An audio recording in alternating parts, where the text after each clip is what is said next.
പശ്ചിമേഷ്യയിൽ എല്ലാ രാജ്യാന്തര മര്യാദകളും ലംഘിച്ച് മരണം വിതച്ചുകൊണ്ടിരിക്കുകയാണ് ഇസ്രയേലും യുഎസും.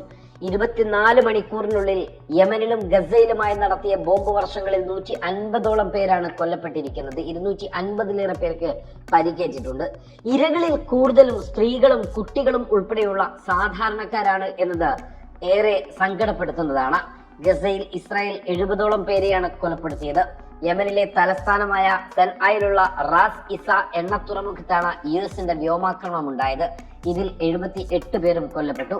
24 മണിക്കൂറിനുള്ളിൽ ഗസയിലെ 40ഓളം കേന്ദ്രങ്ങളിലാണ് സയനിസ്റ്റ് സൈന്യം ബോംബ് വർഷിച്ചത്.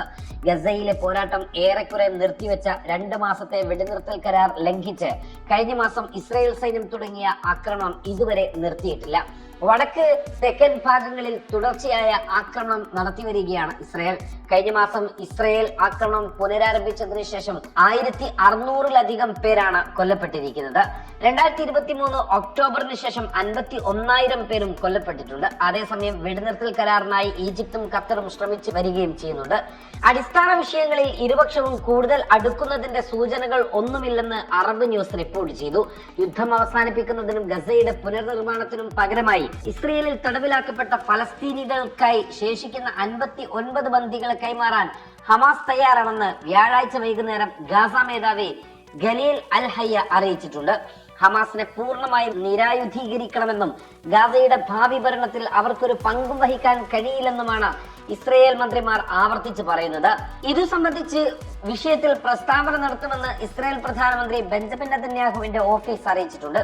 എന്നാൽ വിഷയം എന്താണെന്ന് വിശദമാക്കിയിട്ടില്ല. നിലവിൽ ഇസ്രയേലിന്റെ പിടിവാശിയാണ് വെടിനിർത്തൽ ചർച്ചകൾ സ്തംഭിപ്പിക്കുന്നത്.